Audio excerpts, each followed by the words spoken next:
জয় গুরু বন্ধুরা। আজকে সকাল সকাল ঘুম থেকে উঠেই দেখছি আকাশের এই অবস্থা।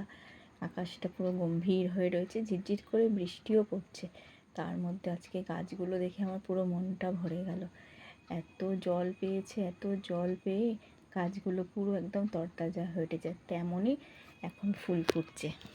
অন্য সময় ফুল ফুটতোই না, আর এখন এত জল পেয়ে ফুল ফুটছে, কি সুন্দর। আর ফুলগুলোকে এরকম করে কড়িগুলোকে আমরা বেঁধে রাখি, কারণ চড়ুই পাখি শালিক পাখি এসে সব কুড়িগুলোকে এরকম খেয়ে খেয়ে নেয়। তাই জন্য আমার শাশুড়ি মা এই সব কটা কুড়িকে এরকম করে বেঁধে বেঁধে রাখে। এই গাছেও আমাদের অনেক ফুল গাছ আছে, আবার এইখানেও আমাদের পরের আরেকটা গাছেও আমাদের অনেক ফুল ফোটে। সেখানেও নয়নতারা রয়েছে, অপরাজিতা রয়েছে, নীলকণ্ঠ রয়েছে। আজকে এখন এত জল পেয়ে সব দেখো কীরকম তরতাজা হয়ে উঠেছে। চিত্তেও মায়া লাগছে, মনে হয় যেন গাছে দেখতেই ওদেরকে ভালো লাগছে।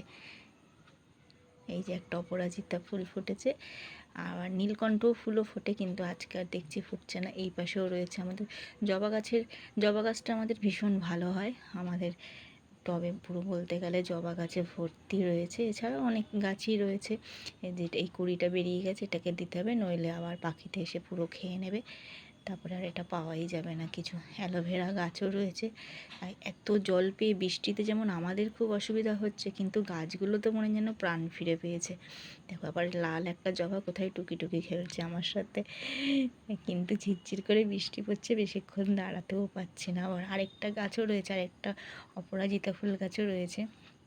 এখানে আবার লঙ্কা গাছ রয়েছে, লঙ্কা গাছেও ছোটো ছোটো ফুল এসছে এখন। মানে ওদের সাজো সাজো রব, যেমন সামনে পুজো আসছে আমাদের সাজো সাজো রব, তেমন ওদের।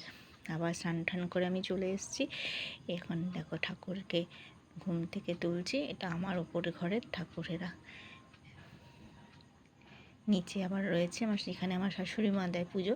আর উপরে আমার যেহেতু এই গুরুদেব, আমি এই গুরুদেবের মন্ত্র নিয়েছি, এই গুরুদেবের, ওই জন্য আমি ওপরে আমার গুরুদেবকে সেবা দিই। গুরুদেব তো একা থাকতে পারে না, তাই সবাইকে নিয়ে দঙ্গল বেঁধে রয়েছে। দেখো আমার শ্বশুর মশাই, আমার বাবা।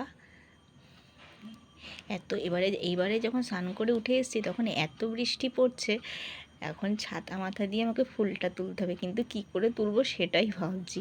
ছাতা ধরবো নাকি গাছের শুধু ফুলগুলো যদি থাকতো তবু ঠিক ছিল ফুল, কিন্তু এই যে বাধা রয়েছে, বাধাগুলোকে করে খুলতে লাগবে, সেটাই অসুবিধা হয়ে গেছে।